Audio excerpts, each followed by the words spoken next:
Hello, good morning, जोहार। मैं हसनैन और आप देख रहे हैं न्यूज झारखंड। आज तारीख 31 दिसंबर, दिन है रविवार। समय हो चला है झारखंड की खबरों को जानने का, लेकिन उससे पहले यदि आप इस वीडियो को फेसबुक पर देख रहे हैं तो हमारे पेज को फॉलो कीजिए। यदि आप इस वीडियो को यूट्यूब पर देख रहे हैं तो हमें सब्सक्राइब कीजिए और वीडियो को एक लाइक कर दीजिए प्लीज। चलिए जानते हैं झारखंड की प्रमुख बड़ी खबरों को। भारत बंद का असर, झारखंड में सड़क जाम, दुकानें बंद, कहीं सड़कों पर तो कहीं रेलवे ट्रैक पर बैठे आदिवासी। झारखंड के कुछ जिलों में भारत बंद का असर दिख रहा है। शनिवार को अपनी मांग को लेकर आदिवासी समुदाय के लोग सड़क पर उतर गए थे। पश्चिम सिंहभूम जिले और सरायकेला जिले से आंदोलन की कई तस्वीरें सामने आई हैं। बंद गांव में भारत बंद के कारण रांची चाईबासा मुख्य मार्ग NH 75 ही जाम हो गया था। मार्ग पर आवागमन पूरी तरह से बाधित कर दिया गया था। वहीं दुकानें भी बंद रहीं।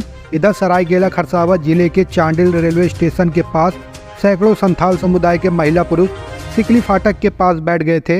रेलवे ट्रैक को भी जाम कर दिया गया था। प्रतिमा लगाने के लिए संग्रहालय घेर कर प्रदर्शन। संविधान बचाओ मोर्चा के तत्वाधान में राजा मेदिनी राय एवं नीलांबर पीताम्बर की प्रतिमा संग्रहालय में लगाने की मांग को लेकर शनिवार को जमकर प्रदर्शन किया गया और कई घंटों तक संग्रहालय गेट को जाम रखा गया। प्रदर्शन में पलामू प्रमंडल के अलावा राज्य के अन्य हिस्सों से बड़ी संख्या में लोग पहुंचे थे। संग्रहालय में धरना देने से पहले मोर्चा के बैनर तले अंबेडकर पार्क से रैली निकाली गई और मुख्य मार्गों से होते हुए संग्रहालय पहुंचा गया। बता दें कि राजा मेदिनी राय एवं नीलांबर पीताम्बर की प्रतिमा संग्रहालय में लगाने की मांग को लेकर संविधान बचाओ मोर्चा के बैनर तले 12 दिसंबर से जिला परिषद कार्यालय के सामने धरना दिया जा रहा है। बावजूद मांगों पर कोई पहल नहीं होने के कारण मोर्चा के आह्वान पर अखिल भारतीय धोबी महासभा, पिछड़ा वर्ग महासंघ, सामाजिक न्याय परिषद, अखिल भारतीय आदिवासी महासभा, भीम आर्मी, कुल झारखंड क्रांति दल, जन संग्राम मोर्चा, मूल निवासी संघ, अखिल भारतीय किसान महासभा, झारखंड क्रांति मंच, कुम्हार समन्वय समिति, अंबेडकर चेतना परिषद के बैनर तले प्रदर्शन किया गया। झारखंड के खरसावां में 1 जनवरी को होगा किसान समागम। कृषि मेले में लगेंगे 100 से अधिक स्टॉल। झारखंड के खरसावां में केंद्रीय कृषि एवं किसान कल्याण मंत्रालय द्वारा 1 जनवरी 2024 को किसान समागम का आयोजन किया जा रहा है। झारखंड के राज्यपाल CP राधाकृष्णन की अध्यक्षता और केंद्रीय कृषि एवं किसान कल्याण तथा जनजाति कार्य मंत्री अर्जुन मुंडा के मुख्य अतिथि में इसका शुभारंभ होगा।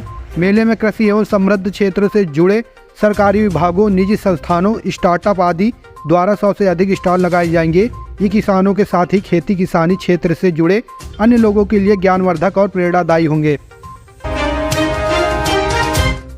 घोषणा के 4 साल बाद भी हेमंत सोरेन सरकार ने पत्थलगड़ी संबंधित सभी मामले वापस नहीं लिए। सूचना के आधार के तहत झारखंड के खूंटी में पुलिस अधीक्षक द्वारा हाल ही में दी गई जानकारी के अनुसार अभी भी इस जिले में पत्थलगड़ी आंदोलन के संबंध में दर्ज 5 केस वापस नहीं लिए गए हैं। इनमें से 1 केस दिव्यांगत फादर स्टोन स्वामी समेत 20 सामाजिक कार्यकर्ताओं व बुद्धिजीवियों से संबंधित है।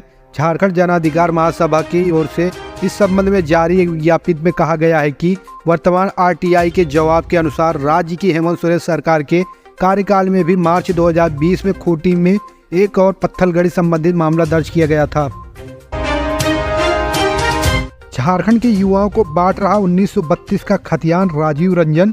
भाजपा नेता सह पूर्व DIG राजीव रंजन सिंह ने कहा है कि झारखंड सरकार की ओर से 4 वर्षों का कार्यकाल का जश्न मनाया जा रहा है, लेकिन जब 4 वर्षों का मूल्यांकन करेंगे तो पाएंगे कि यह सरकार भ्रष्टाचार की गंगोत्री में डूबी हुई है। इसी सरकार के कार्यकाल में 2 प्रशासनिक अधिकारी जेल गए। झारखंड में इन 4 वर्षों में कोयला, बालू, पत्थर, लोहा एवं अन्य खनिज संपदा की धड़ल्ले से चोरी हुई है। राजीव रंजन सिंह ने सर्किट हाउस स्थित अपने संपर्क कार्यालय में आयोजित प्रेस वार्ता में बताया कि यह सरकार नियोजन नीति में उलझा दिया है। जो नियोजन नीति बनी थी भाजपा की सरकार में, उसे बदलकर हिंदी, इंग्लिश, भोजपुरी, मगही को हटा दिया, जबकि हिंदी यहाँ की मूल भाषा है। सभी बच्चे हिंदी में ही मैट्रिक पास हुए हैं। यहाँ के बच्चों एवं युवाओं के जीवन के साथ इससे बड़ा खिलवाड़ नहीं हो सकता है। उच्च न्यायालय को धन्यवाद देना चाहिए कि उनके फैसले से हिंदी एवं इंग्लिश वापस आ गया है। वहीं तीसरी नाकामी देखी जाए तो 2001 में 1932 की खतियान की बात खत्म हो गई थी। उसे वापस लाकर यहाँ के नवयुवकों को बाहरी और भीतरी में बांटने का काम किया है। झारखंड के सुनहरे भविष्य के लिए इसे अच्छा नहीं माना जाएगा। झारखंड में विवाह होने भर से बिहार की महिला को झारखंड में नहीं मिलेगा आरक्षण।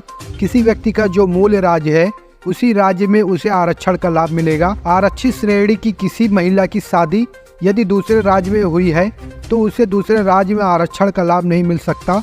झारखंड हाईकोर्ट ने एक फैसले में यह आदेश दिया है। जस्टिस राजेश शंकर की अदालत ने कहा है कि सिर्फ इस आधार पर कोई आरक्षण का दावा नहीं कर सकता कि उसे इसी राज्य के अधिकारी ने जाति प्रमाण पत्र जारी किया है। स्थापित कानून के तहत जो व्यक्ति दूसरे राज्य से स्थानांतरित हो गया है उसे केवल मूल राज्य में ही आरक्षण का लाभ मिलेगा। दिसंबर 2024 की तैयारी, चाईबासा में जुटेंगे मरांडी से लेकर कई बड़े बीजेपी नेता। झारखंड में लोकसभा की 2 सीटों चाईबासा और राजमहल को लेकर भाजपा जनवरी 2023 से मिशन मोड में सक्रिय है। चाईबासा सीटों को खाते में लाने को लेकर भाजपा काफी सक्रिय है। आदिवासी वोटरों को साथ जोड़ने के उद्देश्य से भाजपा 30 और 31 दिसंबर को भाजपा आदिवासी जनजाति मोर्चा की बैठक करेगी। बैठक के दौरान प्रदेश अध्यक्ष बाबूलाल मरांडी, प्रदेश संगठन महामंत्री कर्मवीर सिंह, प्रदेश के एसटी मोर्चा के तमाम कमेटी सदस्य व भाजपा प्रदेश कमेटी के बड़े नेता शामिल होंगे। झारखंड के 652 लड़के व 743 लड़कियां 1 साल से अधिक समय से लापता। एनसीआरबी की रिपोर्ट में हुआ खुलासा। झारखंड के 1395 लड़के लड़कियां लापता हैं। इनमें 652 लड़के व 743 लड़कियां हैं। सभी 1 साल से ज़्यादा समय से लापता हैं। नेशनल क्राइम रिकॉर्ड ब्यूरो द्वारा वर्ष 2022 में जारी रिपोर्ट में इसका खुलासा हुआ है। लापता लड़के लड़कियां कहां और किस स्थिति में हैं, इसकी जानकारी अब तक सामने नहीं आई है। रिपोर्ट में कहा गया है कि वर्ष 2022 में 2214 लड़के लड़कियां लापता हुए थे। इनमें 956 लड़के और 1238 लड़कियां थी। इससे पहले की वर्षों में लापता हुए 472 लड़के व 473 लड़कियों का अब तक कोई पता नहीं चल पाया है। वर्ष 2022 में 304 लड़के और 515 लड़कियों को बरामद किया गया था। उल्लेखनीय है कि झारखंड में पहले सीआईडी के स्तर पर लापता बच्चों को खोज को लेकर ऑपरेशन मुस्कान चलाया जा रहा था, लेकिन 4-5 वर्षों से यह अभियान बंद है। स्थानीय प्रशासन के स्तर पर ही कुछ हद तक कार्रवाई होती है। प्रधानमंत्री उज्ज्वला योजना के तहत 2 माह में गैस कंपनियों ने झारखंड में बांटे 1.42 लाख कनेक्शन। प्रधानमंत्री उज्ज्वला योजना के तहत 3 गैस कंपनियों इंडियन, भारत गैस और एचपी ने 16 दिसंबर 2023 तक झारखंड में 1,42,860 कनेक्शन बांटे। इनमें इंडियन ने 78,753, भारत गैस ने 25,252 और एचपी गैस ने 38,855 कनेक्शन बांटे हैं। इसकी शुरुआत 12 अक्टूबर 2023 को हुई थी। वहीं झारखंड में प्रधानमंत्री उज्ज्वला योजना के तहत पहले से कुल 36.40 लाख ग्राहक हैं। इनमें इंडियन के 19.35 लाख, एचपी गैस के 10.3 लाख और भारत गैस के 7.1 लाख ग्राहक हैं। लाभुकों के बीच योजना के तहत निःशुल्क भरा हुआ सिलेंडर, रेगुलेटर, चूल्हा, पाइप, गैस पासबुक दिया जा रहा है। लाभुकों से कागजात के रूप में राशन कार्ड की फोटोकॉपी, बैंक पासबुक की फोटोकॉपी, परिवार में सभी वयस्क का आधार कार्ड, केवाईसी फॉर्म और फोटो लिए जा रहे हैं। जांच के दौरान यह देखा जा रहा है कि लाभुकों के पास पहले से कोई गैस कनेक्शन है या नहीं। सीएम हेमंत सोरेन का विपक्ष पर प्रहार। सरप्लस बजट के साथ जन्मे झारखंड को भाजपा शासन ने बीमारू बनाया। झारखंड सरकार के 4 वर्ष पूरे होने पर आयोजित समारोह को संबोधित करते हुए मुख्यमंत्री ने कहा कि वर्ष 2002 में सरप्लस बजट के साथ जन्मे झारखंड को भाजपा ने बीमारू राज्य बना दिया। डबल इंजन वाली भाजपा सरकार ने 11 लाख गरीबों का राशन कार्ड रद्द कर दिया था। हमारी सरकार ने 20 लाख नए राशन कार्ड बनाकर लोगों को अनाज दिया। अब तो कार्ड धारकों को मुफ्त दाल भी दी जा रही है। राज्य बनने के 20 सालों बाद तक केवल 16 लाख गरीबों को ही पेंशन का अधिकारी माना गया था। वहीं अब पिछले 4 साल में 36.20 लाख लोगों को पेंशन योजनाओं का लाभुक बनाया गया। पड़ोसी राज्यों में 250-300 रुपये ही पेंशन दी जाती है, जबकि झारखंड में सभी को 1000 रुपये पेंशन के रूप में मिलते हैं। टिन प्लेट और झारखंड सरकार के बीच हुआ एमओयू। 1787 करोड़ का होगा निवेश। 600 से अधिक लोगों को मिलेगा रोजगार। टाटा स्टील की unit the tin plate company of India limited ने शुक्रवार को झारखंड सरकार के साथ एक एमओयू पर हस्ताक्षर किया।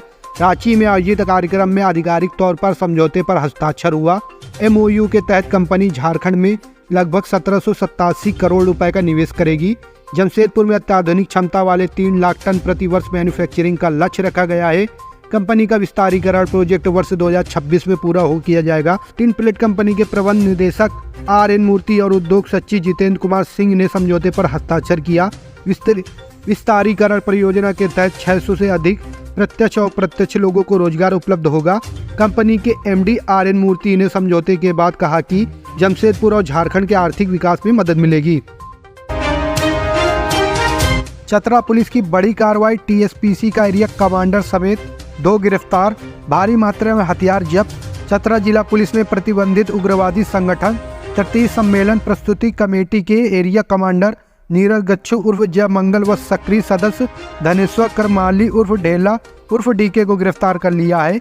उनके पास से देसी carbine, US made pistol, 7.62 mm का देसी पिस्टल, 5 चक्र जिंदा गोली, 25 पीस पर्चा, मोबाइल व अन्य सामान बरामद किया है। इन दोनों के खिलाफ चतरा के पिपरवार लातेहार जिले के बालूमाथ व रांची के खलारी थाने में 6 से अधिक मामले दर्ज हैं। इसकी जानकारी पुलिस अधीक्षक राकेश रंजन ने शनिवार को अपने कार्यालय कक्ष में प्रेस वार्ता में दी। पुलिस अधीक्षक ने बताया कि एरिया कमांडर व सक्रिय सदस्य पिपरवार थाना क्षेत्र के बरवा टोला गांव का रहने वाला है। दोनों कोल व्यवसायियों व संवेदकों में भय और आतंक फैलाने का काम करता था। दोनों की गिरफ्तारी होने से कोल व्यवसायियों एवं संवेदकों ने राहत की सांस ली है। 7 महीने बाद जिले में मिला कोविड मरीज, सदर अस्पताल में जांच के बाद रिपोर्ट आई पॉजिटिव। देश में कोविड के नए सब वेरिएंट JN.1 के मामले आने के बाद देवघर में भी स्वास्थ्य महकमा अलर्ट हो गया है। गुरुवार को जिले में 7 महीने बाद कोरोना मरीज पाया गया है। सदर अस्पताल में एंटीजन किट से जांच के दौरान मिला उक्त कोरोना संक्रमित मोहनपुर के कबिलासपुर का रहने वाला 55 वर्षीय अधेड़ है। यह जानकारी CS डॉक्टर रंजन सिन्हा ने दी। मरीज के परिजनों ने बताया कि पिछले कुछ दिनों से सर्दी, खांसी और बुखार रहने के कारण सदर अस्पताल लाया गया था, जहां डॉक्टरों ने कोविड जांच कराने का निर्देश दिया था। जांच में वह पॉजिटिव पाया गया। कोविड संक्रमित मरीज में गंभीर लक्षण नहीं मिलने पर उसे होम क्वारंटाइन में रहने को कहा गया है। हर्बल कंपनी की दवा को पत्नी की मौत के लिए जिम्मेदार ठहराया। BCCL के सेवानिवृत्त अधिकारी अशोक चौधरी ने अपनी पत्नी की मौत के लिए हर्बल कंपनी की दवा और विक्रेता रेणु प्रभा को जिम्मेदार ठहराया है। इस बात को लेकर चौधरी ने उपभोक्ता फोरम में केस किया है। उपभोक्ता फोरम ने SNMMCH प्रबंधन से एक्सपर्ट ओपिनियन मांगा है।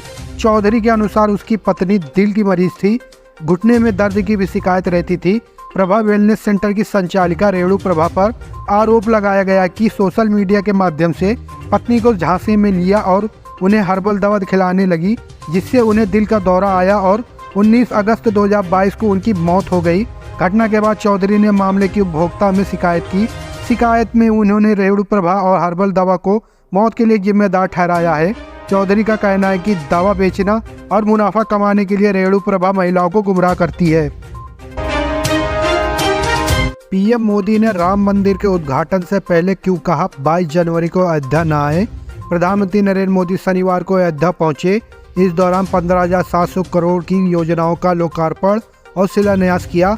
मोदी ने महर्षि वाल्मीकि अंतर्राष्ट्रीय एयरपोर्ट से रेलवे स्टेशन तक 8 किलोमीटर लंबा रोड शो निकाला।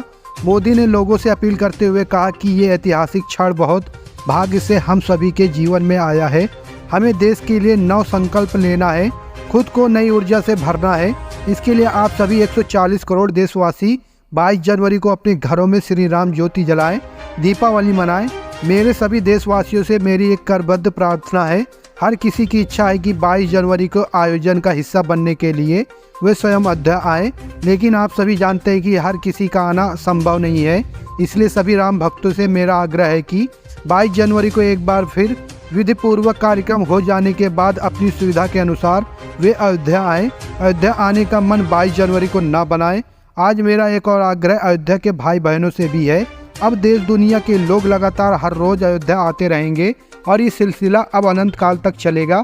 इसलिए अब आपको भी एक संकल्प लेना है कि ये संकल्प है कि अयोध्या नगर को भारत को सबसे स्वच्छ शहर बनाने का। स्वच्छ अयोध्या अब यहाँ के निवासियों की जिम्मेदारी है। दिखाने लायक नहीं छोड़ा हेमंत सरकार पर फिर बरसे भाजपा नेता। राष्ट्रपति शासन लागू करने की कर रहे मांग। झामुमो सरकार भले ही 4 साल का कार्यकाल पूरा करने पर अपनी खुशी का इजहार कर रही हो, लेकिन उसने जनता के लिए कोई काम नहीं किया है। उसने अपनी नाकामियों की वजह से किसी भी विधायक को मुंह दिखाने लायक नहीं छोड़ा है। राज्यपाल से मांगे कि हेमंत सरकार को बर्खास्त कर राष्ट्रपति शासन लागू किया जाए। यह बात सारठ के भाजपा विधायक रणधीर सिंह ने शनिवार को परिसदन में कहा कि झामुमो ने चुनाव से पहले वादा किया था कि 5 लाख लोगों को नौकरी दी जाएगी। 4 साल में 20 लाख लोगों को नौकरी मिलनी चाहिए था, लेकिन 367 लोगों को सरकारी नौकरी दे सकी। रघुवर सरकार के समय दीनदयाल कौशल विकास योजना के तहत जिन लोगों को नियुक्ति पत्र देना था उसी को देकर वाहवाही लूटने का काम कर रही है। दुमका का कोयला, बालू और पत्थर सरकार के इशारों पर यूपी, बिहार और बंगाल की सीमा तक पहुंचाकर राजस्व की हानि पहुंचा रहे हैं। झारखंड में साइबर अपराधियों के खिलाफ अब तक की सबसे बड़ी कार्रवाई, एक साथ 20 गिरफ्तार। साइबर अपराधियों के खिलाफ गिरिडीह पुलिस ने अब तक की सबसे बड़ी कार्रवाई की है। गिरिडीह पुलिस ने गुप्त सूचना के आधार पर अलग अलग थाना क्षेत्र में छापेमारी कर एक साथ 20 साइबर अपराधियों को गिरफ्तार करने में सफलता पाई है। एक बार में 20 साइबर अपराधियों की गिरफ्तारी पूरे झारखंड में पहली बार गिरिडीह जिले में हुई है। गिरफ्तार साइबर अपराधियों के पास से पुलिस ने 27 mobile phone, 50 SIM card, 6 ATM card, 4 motorcycle, 2 car और 1,38,000 रुपए बरामद किए हैं। उक्त आशय की जानकारी गिरिडीह के SP दीपक कुमार शर्मा ने प्रेस वार्ता कर दी। न्यू ईयर गिफ्ट दे सकती है मोदी सरकार, घटेंगे पेट्रोल डीजल के दाम, झारखंड के लोगों को भी मिलेगी राहत। नए साल में लोगों को महंगाई से राहत मिल सकती है। जी हाँ, बिल्कुल सही सुना आपने। केंद्र की मोदी सरकार देश की जनता को न्यू ईयर गिफ्ट देने की तैयारी में है। दरअसल कुछ मीडिया रिपोर्ट का कहना है कि सरकार नए साल में पेट्रोल डीजल के दाम में भारी गिरावट कर सकती है। इसके लिए तेल कंपनियों से बातचीत चल रही है। अगर बातचीत में सहमति बन गई तो जनता को नए साल में महंगाई से थोड़ी राहत का तोहफा मिल सकता है। अगर ऐसा होता है तो इसका असर झारखंड में देखने को मिल सकता है। जाहिर है कि अगर देश भर में फ्यूल रेट में गिरावट होगी तो झारखंड में पेट्रोल डीजल के दाम घटेंगे।